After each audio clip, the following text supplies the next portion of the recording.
दोस्तों नमस्कार, स्वागत है आपका फील्ड स्टडी मंत्र यूट्यूब चैनल पे। दोस्तों, लेखपाल भर्ती में जो आयोग के द्वारा काउंटर लगाया गया सोलर वाले प्रश्न पे, NH2 वाले प्रश्न पे अभी लगाया गया था। सोलर वाले प्रश्न पे जो काउंटर लगाया गया था बहुत पहले लगा दिया गया था और इसमें कोई शक नहीं था कि इसमें जो आंसर थे उसका एक से ज़्यादा आंसर होने के कारण ये जो क्वेश्चन को डिलीट किया गया पहले, और क्वेश्चन को डिलीट करने के बाद सबका किसी का नुकसान ना हो, या मतलब 100 प्रश्न पर मार्किंग करने के लिए उसमें इक्वल मार्क्स दिया गया। यही चीज़ अपनाई जाती है और इसमें फुल मार्क्स जैसी कोई चीज़ नहीं होती है। ठीक है, ये कहता है हमारा आयोग भी। आयोग के काउंटर में साफ साफ सारी चीज़ लिख रही हैं। और बात करें कि सोलर वाले प्रश्न पे 30%, 45% नॉट अटेम्प्ट, आयोग के काउंटर में सारे याची साफ हो गए। रीज़न क्या है? रीज़न सबसे बड़ा यही है कि आयोग ने कुछ ना कुछ सोच के अपना काउंटर लगाया है, सारी चीज़ें उसमें बताई हैं, मेंशन करी हैं। तो जज साहब जो हैं जो धूलिया जी हैं और तुम्हारे अमानुल्ला, वो उसको काउंटर को पढ़ेंगे। ऐसी बात तो है नहीं कि बिना काउंटर पढ़े ही वो चीज़ कर देंगे। वो काउंटर होता है, पढ़ते हैं, चीज़ें बताई जाती हैं कि इस प्रकार से हो रहा है। तो ऐसे ऐसे हमने इस प्रकार के इस क्वेश्चन को किया है। और दूसरी बात आपको मालूम ही है, जब हाई कोर्ट में भी केस था तब भी ये बात कही गई थी कि आयोग बॉडी है, आयोग को सारा अधिकार होता है। आयोग क्या करे, प्रश्न को डिलीट करे, आयोग प्रश्न को आगे मतलब उसका मार्क्स दे, फुल मार्क्स, वो आयोग पे डिपेंड करता है। आयोग सब कुछ कर सकता है, लेकिन जो न्यायपालिका होती है उसको ये अधिकार नहीं है कि किसी प्रश्न को डिलीट करवा दे या किसी प्रश्न पे एक ऑप्शन लगवा दे। ये उसके पास अधिकार क्षेत्र में नहीं आता है। उसका अधिकार क्षेत्र अलग है और आयोग का अधिकार क्षेत्र अलग है। ये भी इसमें चर्चा की गई है काउंटर में। तो बहुत सारी चर्चाएं इसमें की गई हैं और सारे चर्चाओं का यही सार निकल के आता है कि ये आयोग का जो काउंटर है वो बेहतरीन है और इसमें कोई शक नहीं है कि जो याची हैं वो सब साफ हो गए। और हमें इतना मतलब ज़्यादा पॉजिटिव नहीं रहना चाहिए, लेकिन फिर भी हमें 8 का वेट करना है, 8 में क्या होगा। और 8 को सारी चीज़ें, सारी प्रक्रियाएं बिल्कुल समाप्त हो जाएंगी। मेरे हिसाब से तो हो जानी चाहिए, क्योंकि इसमें कुछ अब बचा ही नहीं है चीज़ों को। जो इन लोगों ने बिल्कुल झूठ बोल के सारी चीज़ प्रक्रिया करी हैं, इसका भी इनको खामियाजा भुगतना चाहिए और मिलना चाहिए। आयोग सुप्रीम कोर्ट को ये चीज़ इनको जतानी और बतानी चाहिए कि तुमने ये झूठ बोला है याचियों ने, तो यहाँ पर उनको सज़ा मिलनी चाहिए। कुछ ना कुछ उन पर जुर्माना तो होना ही चाहिए, सीधी बात ही है। और बहुत सारी चीज़ें होती हैं जो मैं आपको एक चीज़, दो चीज़ में दिखा देता हूँ। अब देखो, इसमें कुछ चीज़ ऐसी हैं, देखो पूरे काउंटर में ये चीज़ बताई गई है कि ऑफिशियल जियो के हिसाब से 30% था। उसमें हम भी जानते थे और पहले आप भी, पहले मैंने एक दो बार मैंने इस चीज़ की चर्चा भी की थी कि अलग अलग वेबसाइट से अलग अलग इसके डाटा मिल रहे हैं। तो वो साइट थी तुम्हारी जियो है, तुम्हारा गवर्नमेंट जियो, उसमें 30% माना गया है। और ये तुम्हारा आयोग ने भी इस काउंटर में लगाया है कि 30% जियो के हिसाब से है। और दूसरा, और जो एग्रीकल्चर वेबसाइट है उसके अकॉर्डिंग 45% है। जो एग्रीकल्चर वेबसाइट है उसके अकॉर्डिंग कितना है? 45% है। तो डाटा मिसमैच हो गया। जब एक से अधिक आंसर होते हैं तो आयोग यही करता है, उस प्रश्न को डिलीट करता है और सबको मार्क्स दे देता है। और ये एक प्रश्न यहाँ पर भी, पहले भी जो तुम्हारा प्रश्न है इसी परीक्षा में 100 प्रश्न की में, हिंदी में जीवन पति वाले प्रश्न पर यही सिस्टम था। उसमें भी दो प्रश्न, दो क्या नाम है, दो ऑप्शन हो गए थे, इसलिए उसे डिलीट करके सबको नंबर देना पड़ा। ठीक है, ऐसा उदाहरण नहीं कि फुल मार्क्स का कोई अचंबा हो जाएगा या फुल मार्क्स आयोग डिफेंड नहीं कर पाएगा। फुल मार्क्स आयोग देता है और हर परीक्षा में देता है। अभी ITA इंस्ट्रक्टर की परीक्षा, मतलब उसका रिवाइज आंसर की आई, 4 पे फुल मार्क्स थे।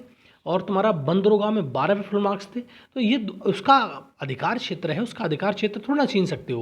वो बहस होगी, मेरिट पे हो जाएगी आराम से। और तीसरा सबसे बड़ी बात, ये तुम्हारा गवर्नमेंट जियो गैजेट के हिसाब से 30% और एग्रीकल्चर वेबसाइट के हिसाब से 45%। लेकिन एक अलग चीज़ आयोग ने जो कही है उसके बारे में बता देता हूँ।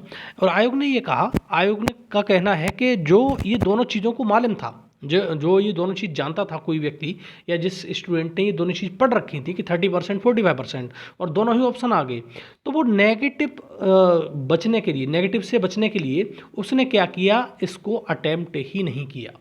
ठीक है, अब बात समझ में आ रही है आपको? अब बात समझ में ये आ रही होगी कि कोई छात्र को ये मालूम था कि इसमें 30% भी पॉसिबल है, इसमें 45% भी पॉसिबल है, तो उसने अटेम्प्ट नहीं किया। अन्यथा की स्थिति में वो नेगेटिव और हो जाता। इसीलिए उसने अटैम्प्ट नहीं किया। तो 3 पॉसिबल चीज़ उसने बताई। तो इसीलिए आयोग ने कहा कि इसीलिए हमने क्या किया, इस चीज़ को प्रश्न डिलीट करके हमने इस पे मतलब सबको इक्वली मार्क्स दे दिया, जिससे किसी का नुकसान ना हो, क्योंकि सबको अलग अलग आंसर देना पॉसिबल नहीं है। कि किसी को 30% दे दो, किसी का 45% कर दो। और जो नन ऑफ दिस मतलब जिसने अटैम्प्ट नहीं किया, उसका सीधा सीधा मतलब था कि उसने ये जानता था वो छात्र कि इसमें 30 और 45% दोनों ही पॉसिबल हैं, और यही कारण था कि हमने इसको फुल मार्क्स देना पड़ा, डिलीट करना पड़ा प्रश्न को, ये कारण था। तो ये आयोग ने अपने पूरा का पूरा प्रकट दिया, उसमें पूरा स्पष्ट किया है। और एक चीज़ यहाँ पर जो लास्ट में इसने कही है वो ठीक है। उसने कहा कि हमने 28,000 लोगों का डीबी कराया, बहुत बड़ी प्रोसेस चली 30/12/2023 को, और ये रिजल्ट आपका डिक्लेयर कर दिया गया। और सारी की सारी जो डिपार्टमेंट की जो चीज़ें होती हैं या करने वाली चीज़ होती हैं, वो 6 जनवरी 2024 तक पूर्ण कर ली थी हमने, सब कुछ समाप्त कर लिया था। तो ये कारण है सारा के सारा। ठीक है दोस्तों, तो उसने सारा का सारा बहुत डिटेल लगाया है। और इसमें ये मत कहने लगना कि आपने ये बता दिया और वो बता दिया, ऐसा कुछ नहीं है इसमें बताने वाला। ठीक है, और ये आपको मालूम होना चाहिए, आप में कॉन्फिडेंस आना चाहिए। ठीक है, चीज़ें दोस्तों सारी चीज़ फेवर में है आपके। और दोस्तों ये सारी चीज़ फेवर में होंगी। 8 तारीख को आपका ये कोर्ट केस, कोर्टबाजी, इनसे छुटकारा मिलना ही चाहिए। और हम ये आशा करते हैं, और हम ये एकदम उसके लिए आश्वस्त हैं। और दूसरा, हम जिससे भी आप अनुरोध करना चाहते हो, विनय करना चाहते हो, करते रहिए। और 8 तारीख को ये बस हमें सिर्फ और सिर्फ ये कोर्ट केस समाप्त होने चाहिए हमारे। ठीक है, हम यही उम्मीद करते हैं, और हमारी जो लीगल टीम है उससे भी आशा और अनुरोध है कि आप सारी चीज़ बढ़िया कर रहे हैं। आप 8 तारीख को हमारा स्टे वैकेंट करवाएंगे, यही आपसे भी आशा है, उम्मीद भी है। और सब लोग अपने अपनी तरीके से सारी चीज़ कर रहे हैं, और सारी चीज़ उन्होंने करी हैं। लेकिन लीगल टीम का काम सराहनीय है, वो बेचारे लगे पड़े हैं, सारा कुछ काम वही देख रहे हैं, और वो देखेंगे भी 8 तारीख को।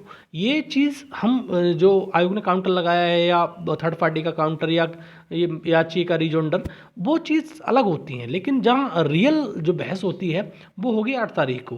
तो वहाँ पर सारी चीज़ें जो फैक्ट होंगे वो वहाँ पर निकल के आएंगे, और सारी चीज़ वहाँ पर ख़त्म होंगी। ठीक है, और एक चीज़ होती है, मेरिट पे हम मजबूत हैं तो मजबूत ही रहेंगे। ऐसा नहीं है कि मेरिट पे आज मजबूत हो तो कल मजबूत नहीं रहोगे, ऐसा नहीं होता है। तो फिर एक बार जो लीगल टीम है, हम उसका पूरा 100% सपोर्ट करते हैं। और जैसी भी कोई मदद की ज़रूरत हो तो हम उस तैयार खड़े हुए हैं। चाहे किसी भी प्रकार की मदद हो, चाहे आर्थिक हो, चाहे मानसिक हो, चाहे शारीरिक हो, किसी प्रकार की मदद के लिए हम, जैसे आपने 8 तारीख वो उसको 27 जून को आप लोग गए थे ना, आह्वान किया था कि भाई 27 जून को परिषद पहुँचो, तो गए आप लोग, हम भी लोग गए थे। और अगर किसी प्रकार की कोई भी ज़रूरत पड़ेगी तो हम उसके साथ खड़े हैं, कोई दिक्कत नहीं है।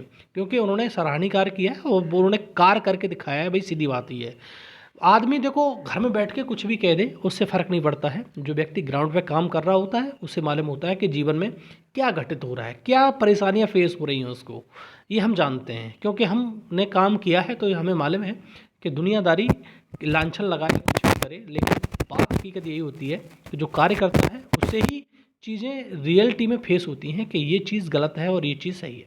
ठीक है, और आप उम्मीद रखिए, काउंटर वगैरह सब कुछ ठीक ठाक है। और 8 तारीख को आपका स्टे हट रहा है, एक दिन बीच में और है, कल सैटरडे है, कल वर्किंग डे है, परसों संडे हो जाएगा, उसका कोई मतलब नहीं है। मंडे को तो आपकी सुनवाई है ही है। ठीक है दोस्तों, इन्हीं शब्दों के साथ अब मैं इस वीडियो को विराम देता हूँ। और दोस्तों वीडियो अच्छा लगता है तो लाइक शेयर कर दिया करो। धन्यवाद।